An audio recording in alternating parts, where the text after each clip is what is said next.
Civilization could have emerged anywhere. The biological foundation for complex societies was already in place long before the first cities rose in the fertile valleys of Mesopotamia and along the Nile. Hominids had been migrating out of Africa for nearly 2 million years, spreading across Europe and Asia in waves of exploration, adaptation, and innovation. By the time Homo sapiens emerged, they inherited a world already shaped by their earlier human species, Neanderthals, Denisovans, and others, who had been crafting tools, building shelters, and engaging in social organization long before what we think of as the modern human even existed. The oldest known hominin remains date back over 3 million years, with Australopithecus afarensis, which is where the famous Lucy fossil comes from, and this was found in East Africa. But by around 1.8 million years ago, early members of the genus Homo, such as Homo erectus, had already begun migrating out of Africa, spreading across Eurasia, into regions as far as Georgia, China, and Indonesia. These early humans established populations in diverse climates, adapting to different landscapes and interbreeding with other archaic hominins. By the time Homo sapiens emerged around 300,000 years ago, they were not alone. They encountered and interbred with Neanderthals in Europe and Western Asia, Denisovans in Central and Eastern Asia, and potentially other now extinct human species. Genetic evidence shows that all non-African modern humans carry between 1 to 2% Neanderthal DNA, while some populations in Oceania and parts of Asia have up to 5% Denisovan ancestry. This deep intermixing of genes suggests that human migration was not a single event, but an ongoing wave of expansion, interaction, and adaptation over hundreds of thousands of years.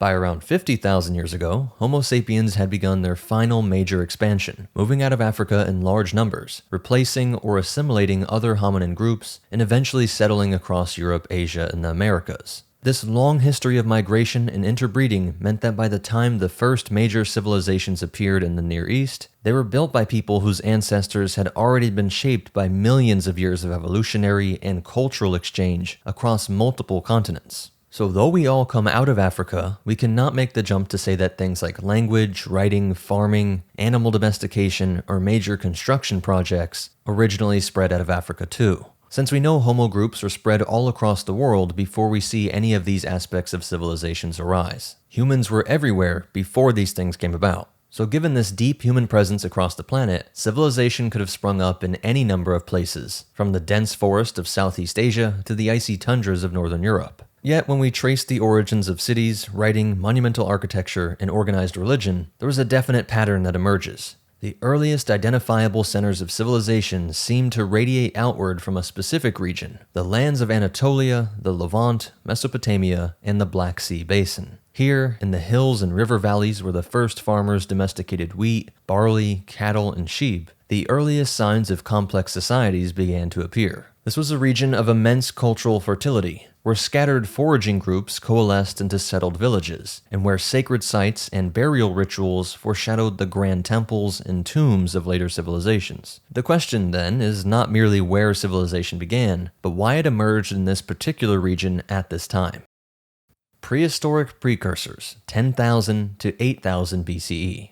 Long before the pyramids rose on the Nile or ziggurats towered over Mesopotamian plains, early societies in Anatolia and the Levant were erecting monumental structures. In southeast Anatolia, around 9,500 to 8,000 BCE, Göbeklitepe stands as the world's oldest known temple complex, with the Anu ziggurat in Uruk built around 3,200 BCE, and the Step Pyramid of Djoser being constructed around 2650 BCE. So Göbeklitepe is at least 5,000 years older than these two sites, often seen as the earliest major construction site.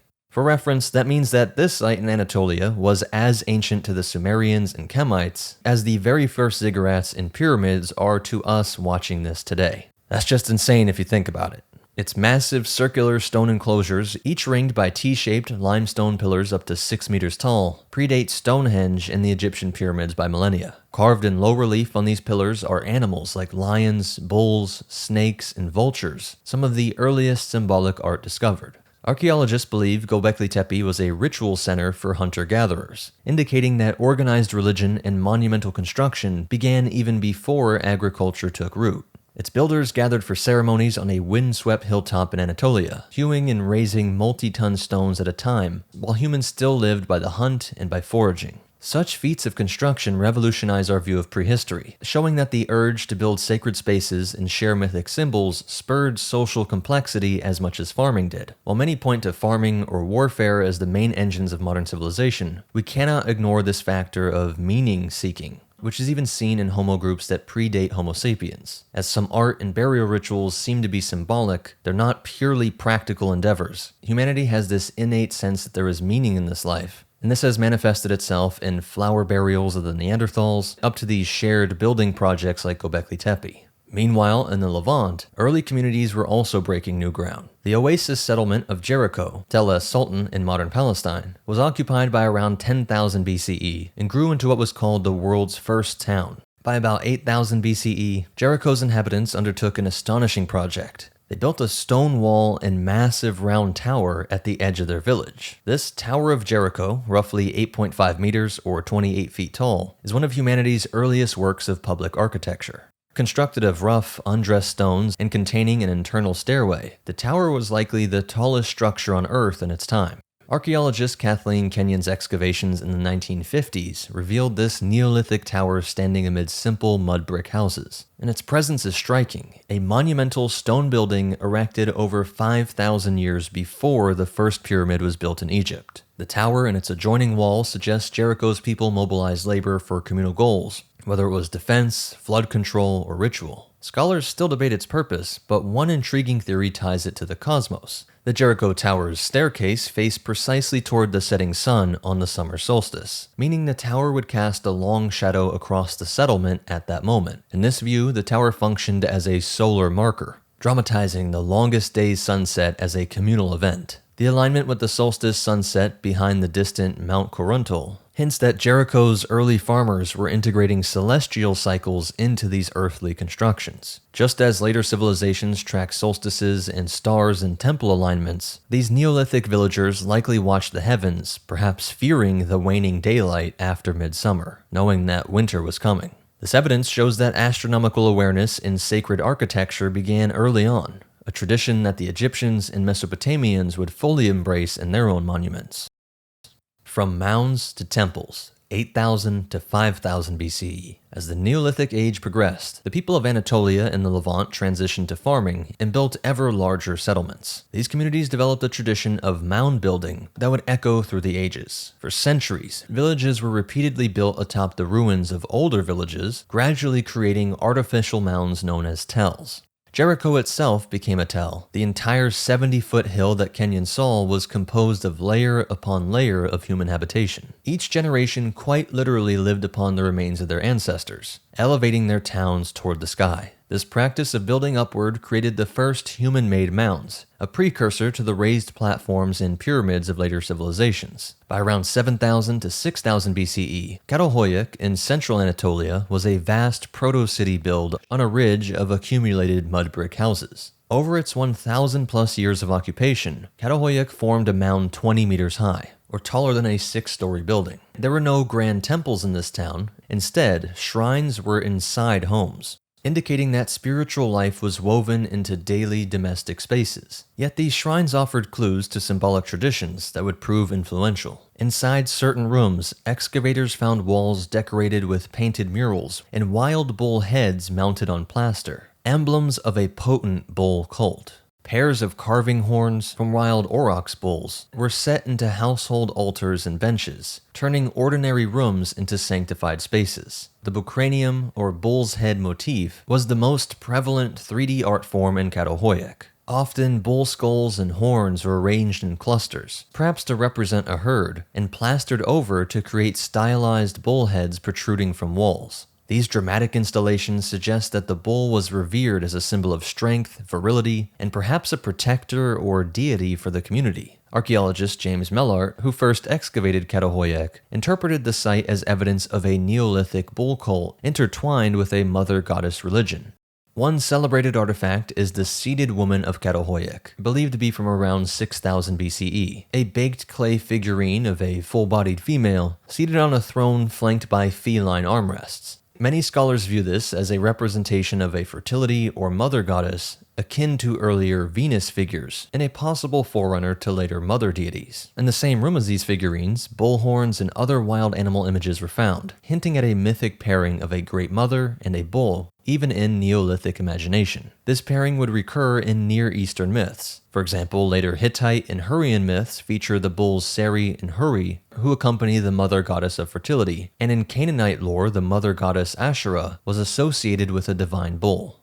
At Çatalhöyük, we see the prototype, walls alive with bull imagery and clay figurines of powerful female figures, paving the way for the sacred bull and mother goddess motifs that persist in the Bronze Age. Another important symbolic practice of this period was ancestor veneration. Like Jericho, Ein Ghazal, and others, people buried their dead under their houses, later retrieving certain skulls to plaster and paint them with lifelike faces. These plastered skulls, dating from around 7000 BCE, have shells inserted for eyes and modeled features, suggesting the living kept them as revered relics. This early form of ancestor worship implies a belief that the deceased could still influence the living, an idea that would evolve into the cult of ancestors and tomb offerings in both Egypt and Mesopotamia.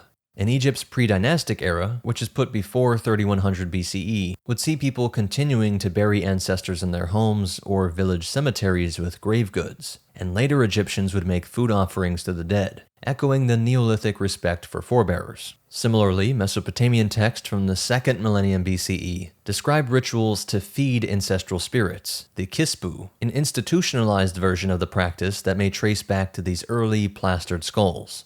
By honoring ancestors' remains, Neolithic people forged a spiritual link across generations, a tradition that likely informed later emphasis on tombs, mummies, and afterlife cults along the Nile and Euphrates. Technologically, this period saw the full domestication of plants and animals, a defining transfer of knowledge from the highlands into the future cradles of civilization. The Fertile Crescent, encompassing Anatolia, Levant, was a hub for the first farming. Wild grasses were cultivated and slowly bred into domestic incorn and emmer wheat and barley, while wild goats and sheep were tamed in the Zagros and Levant by 9000 to 8000 BCE. By around 8500 BCE, people in Upper Mesopotamia and Anatolia had also domesticated the formidable wild ox, the Bos primigenius, giving rise to the first domestic cattle. Genetic studies suggest that all modern cattle descend from as few as 80 aurochs domesticated at this time in the Near East. Because these developments did not remain confined in their points of origin, farmers and herders migrated and traded, carrying the knowledge and the actual breeds of crops and livestock outward. By 7000 to 6000 BCE, farming had spread west across Anatolia into Europe and east into Iran.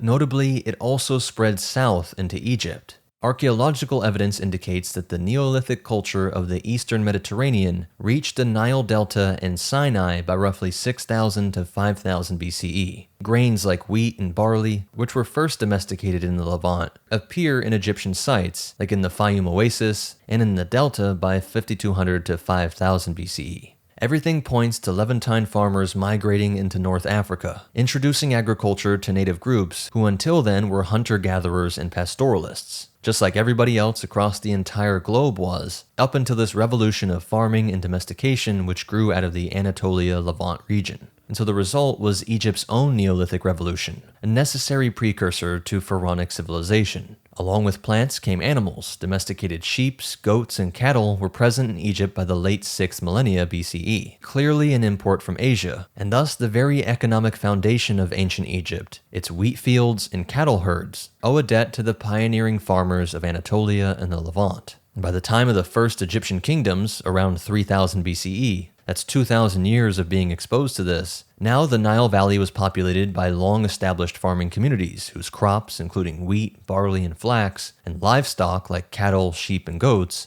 all had Near Eastern origins. This cross-regional transfer of domesticates also influenced cultural attitudes. For instance, the early high value placed on cattle in Egypt as a form of wealth and status likely reflects cattle's introduction as an exceptional new resource millennia earlier. The Neolithic reverence for the bull in Anatolia may have traveled alongside the animal itself, possibly seeding ideas that would later blossom into Egypt's bull deities, like the Apis bull of Memphis and the celestial cow goddess Hathor. By 4000 BCE in pre-dynastic Egypt, bull imagery already features in iconography. The The Narmer palette famously shows a bull trampling an enemy it's linked with and symbolizes royal power. This continuity suggests that as domesticated cattle spread, so did a spiritual reverence for them, a reverence that Neolithic shrine builders at Çatalhöyük and Jericho would have understood well. And it all stems from the practical goods. Cattle provide so many resources to humans, from fresh milk, from cheese that can be stored longer, meat which can be just grilled up or dried to also last longer, to the urine being a disinfectant, cow manure being excellent as fertilizer, and its skin can be turned into leather. It's just such a resource-dense animal, and it provided such an obvious boon to any culture that got their hands on these domesticated cattle that it was like a godsend, even if it was purposely bred by mankind. You can see why it was so natural for all these groups to develop an intense reverence for the cow. Spreading civilizations, 5000 to 3000 BCE. During the Chalcolithic and early Bronze Age, the 5th to 4th millennia BCE, the influences of Anatolia and the Levant on their southern neighbors became more pronounced. In these centuries, formerly small villages grew into large towns and early cities in both Mesopotamia and Egypt. But their developmental trajectory was boosted by innovations coming from the north and east. One clear example is in architecture. The tradition of building on high places and creating artificial mounds evolved into the practice of raising temple platforms. In southern Mesopotamia's Ubaid period, around 5500 to 4000 BCE, communities began constructing important buildings on raised mud brick terraces. This may have been inspired by the long-known concept of the sacred high mound, the tell, common in northern Mesopotamia and Syria. By the Uruk period, about 3500 BCE, the platform had grown taller. At the city of Uruk, a massive, multi-terraced platform known as the Anu Ziggurat was built around 4000 BCE. The whitewashed temple of Uruk, the so-called White Temple, was sitting atop the high terrace by at least 3500 BCE. In essence, Mesopotamians were turning their flat, alluvial environment into a man-made mountain, a trend directly foreshadowed by the tells of the north. This link is more than conceptual. Mesopotamian mythology held that gods dwelled on mountains, specifically the eastern highlands visible from the plains. So Mesopotamian priests built stepped platforms to elevate their sanctuaries and bring the mountain to the city. The Department of Ancient Near Eastern Art at the Met notes that by the end of the 4th millennium BCE, enormous mud brick platforms had been built at multiple Mesopotamian sites, likely supporting temples on top. And by the mid-3rd millennium, these became huge step structures called ziggurats. The very word ziggurat comes from Akkadian zikkuratu, meaning a height or pinnacle. This architectural form, a towering staged rectangle, finds its earliest ancestry in the layered settlements and stone and earth edifices of prehistoric Anatolia and the Levant. We can see a continuum from the Tell of Jericho to the Ziggurat of Ur. One is a natural accumulation of sacred settlement over time, the other a deliberate imitation of a sacred mound, constructed to be in this place set apart and closer to heaven. Both arose from a shared cultural impulse to build upward toward the divine.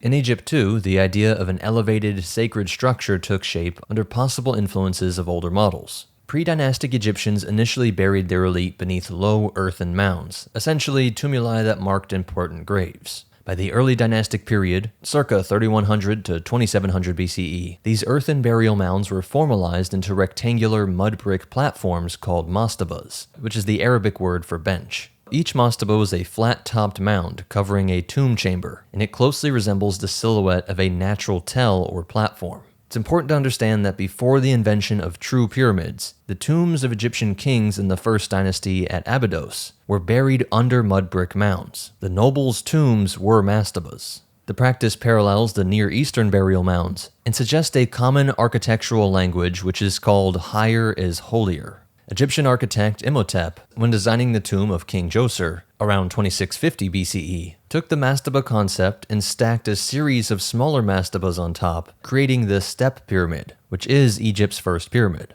The step pyramid at Saqqara can be seen as a grand culmination of incremental ideas. It is literally a series of mastaba mounds placed on top of each other. In spirit, it also connects to the idea of the primordial mound in Egyptian mythology, the Benben, the first land that emerged from chaos, and what the sun god would first stand on. That mythic concept may well have grown from the visual reality of mounded towns and tombs that dotted the prehistoric landscape. By the time of Djoser, the Egyptians had made the leap from mound to true pyramid. And we know that kings were laid to rest under the mastaba, just like we saw in so many other regions, whether it be mounds for kings in Anatolia, or building upon layers of previous settlements, all which had their families built under the floor. And so the pyramid was not a sudden invention in isolation. It was the next evolutionary step in a long tradition of mound-based funerary architecture. You could even call Djoser's step pyramid a stone tell for a divine king. Just as Mesopotamian ziggurats were cosmic mountains for the gods, both these and the Egyptian pyramids were artificial mountains, and with the Kemites it was their god-king, the pharaoh who is both human and divine. Astronomical alignment, hinted at in Jericho and Göbekli Tepe, also became increasingly sophisticated as civilizations grew. The tendency for orientating sacred structures to cardinal directions or celestial events is strongly evident by 3000 to 2000 BCE, with the Great Pyramids of Giza right in the middle of that around 2500 BCE, are nearly perfectly aligned to true north-south, east-west, showing an observational precision likely inherited from long tradition. Determining true north may have involved sighting the circumpolar stars, something that would require generations of skywatching knowledge. Some researchers have speculated that an echo of early star veneration persisted in Egypt, like the star Sirius, or as they called it, Sopdet, was critically important to the Egyptian calendar, as it would herald the Nile flood. And at Göbekli Tepe, there is a controversial claim that certain pillars might align to the appearance of Sirius around 9000 BCE. And so while this remains unproven, the suggestion highlights a continuity in what's called attention to Sirius, what would be the brightest star in the night sky for these people, and that's why it's worshipped for thousands of years by all kinds of different cultures in this region. Temples in Mesopotamia were often oriented to cardinal directions, and later on some Hittite and Levantine temples were aligned to solstices or equinoxes, showing this obsession with astronomical awareness. The winter solstice alignment, recently discovered at Karahan Tepe, the sister site of Göbekli Tepe, suggests these early builders carefully tracked the sun's cycles. By the Bronze Age, the science of astronomy became a hallmark of Mesopotamian civilization. The Sumerians and Babylonians recorded the movements of Venus, the moon, and other constellations, tying them to mythology. It seems the first steps towards science were taken under Neolithic skies by people who began aligning stones with the solstice sun and stars, setting a precedent for the sacred astronomy in later ziggurats and pyramids. Echoes in Egypt and Mesopotamia, 3000 to 2000 BCE. By around 2000 BCE, the civilizations of Egypt and Mesopotamia had reached majestic heights, the former in the Middle Kingdom and the latter under dynasties like Ur III and Old Babylon. In their fully formed cultures, we can discern many echoes of the Anatolian and Levantine Neolithic. Looking at their religion and mythology, both civilizations placed extraordinary emphasis on certain symbols, many of which appear to have prehistoric pedigrees. Like mentioned before, the bull is a powerful, sacred animal in both regions. In Mesopotamia, the storm god Adad, or Hadad, was symbolized by a bull. An artwork shows gods wearing bull-horned headdresses as a mark of divinity. The Sumerian hero Gilgamesh battles the ferocious bull of heaven sent by the goddess Ishtar in the Epic of Gilgamesh. This myth of a celestial bull wreaking havoc likely descends from a much older narrative framework venerating the bull's might. In Egypt, bulls were literally worshipped as gods, the Apis bull at Memphis being the best-known example. From the early dynastic period onward, Egyptians identified particular perfect bulls as incarnations of the deity Ptah, and later Osiris, pampering them in life and mummifying them in death. The Apis cult's antiquity is uncertain, but the very concept of deifying a bull has parallel in the prehistoric bull cults of Çatalhöyük. As domesticated cattle became central to survival, ancient people projected divinity onto them, a tradition carried forward and amplified by Kemetic priests. Even Egyptian writing hints at this legacy. The hieroglyph for the concept of power was the bull, and the word Ka, vital spirit, was written with a sign of upraised arms that may be symbolizing the bull's horns. Some researchers even hypothesize that the iconic Ankh symbol, the sign of life, may derive from the shape of a bull's thoracic vertebrae. Whether or not this specific theory is correct, it underscores a perceived connection between bovine imagery and life force that is throughout Egyptian thought, a connection that reaches far back into the Neolithic when cattle first came under human care. The great mother goddess of prehistoric Anatolia also finds later incarnations. In Mesopotamia, the great goddess Inanna, later Ishtar, and Ninhursag carry aspects of fertility, warfare, and kingship, complex evolutions of the primal mother archetype. Ishtar notably was often depicted with lions, a mistress of animals motif reminiscent of the Çatalhöyük figurines flanked by felines. Yet she also had associations with the planet Venus and shepherded the bull of heaven in myth. This blending of the feminine divine with bull symbolism again echoes the Neolithic pairing of bull and mother goddess. In the Levant by the late Bronze Age, the goddess Asherah and the god El were likewise envisioned with bull imagery. Clay figurines show Asherah with bull horns on her headdress, and El was called Bull El, father of the gods. The Hittites of Anatolia, circa 1600 to 1200 BCE, inherited Hurrian myths of a mother goddess, Hepat, and her consort, the storm god Teshub, whose chariot was pulled by sacred bulls named Seri and Huri. This is all in the same area, and we see that Hittite area includes bull standards and depictions of bulls alongside goddesses, directly traceable to the sacred bull tradition at least 8,000 years old, coming from this same area where cattle were first domesticated and all cattle across the world today can trace their ancestry back to. Even in Minoan Crete and the Aegean, which was intricately tied with Egypt and Near Eastern cultures, the bull and a mistress of animals feature prominently, showing how widespread and long-lived this motif was. And even while the traditions of mound and platform building reached their zenith in the pyramids and ziggurats around 2000 BCE, the lineage was forever remembered. Mesopotamians maintained that their ziggurats were imitations of mountains, homes of the gods. One ziggurat in Babylonian lore, the Etemenanki, often associated with the Tower of Babel story, even carried the Sumerian name meaning house of the foundation of heaven and earth. The idea of a cosmic pillar or axis mundi, the center of the entire world or cosmos, this idea was already present at Göbeklitepe, where T-pillars might have symbolized supports between heaven and earth for those ancient worshippers. And likewise, the Egyptians of the Middle Kingdom still venerated the notion of the primeval mound. In temple theology, the inner sanctuary was said to be built on the spot of the first mound of creation. At Heliopolis, the Ben stone, which is in the shape of a small pyramid, symbolized that original mound.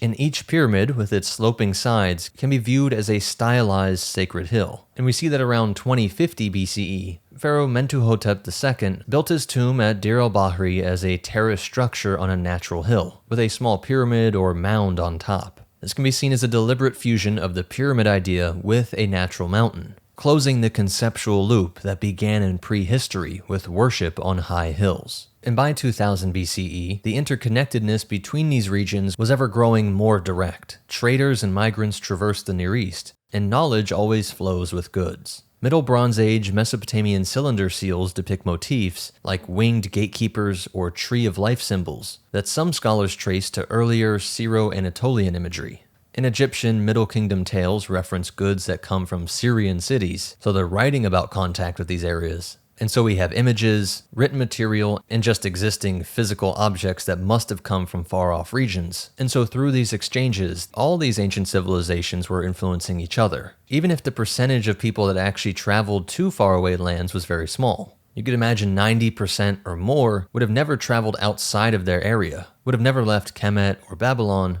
but the traders, priests, and kings were the cultural trendsetters and the ones that were in contact with other cultures. The Fertile Crescent's early innovations, farming, settled life, construction, symbolic art, all formed the base upon which Egypt's pyramids and Mesopotamia's epics were built.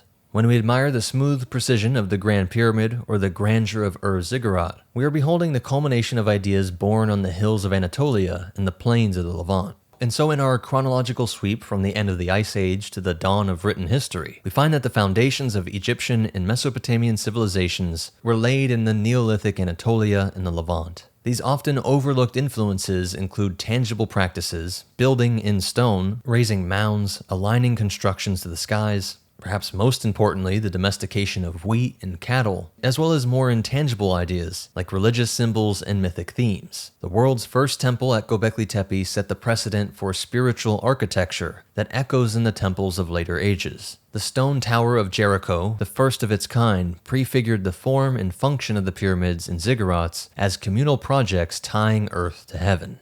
There had to be people keeping up a tradition of sky-watching over multiple generations, thousands of years, and which paved the way for precise celestial orientations of Giza and Babylon. Specific motifs, the bull, the Great Mother, the sacred mountain, the ancestor spirit, all germinated in Neolithic societies and peaked in Pharaonic and Sumerian religion.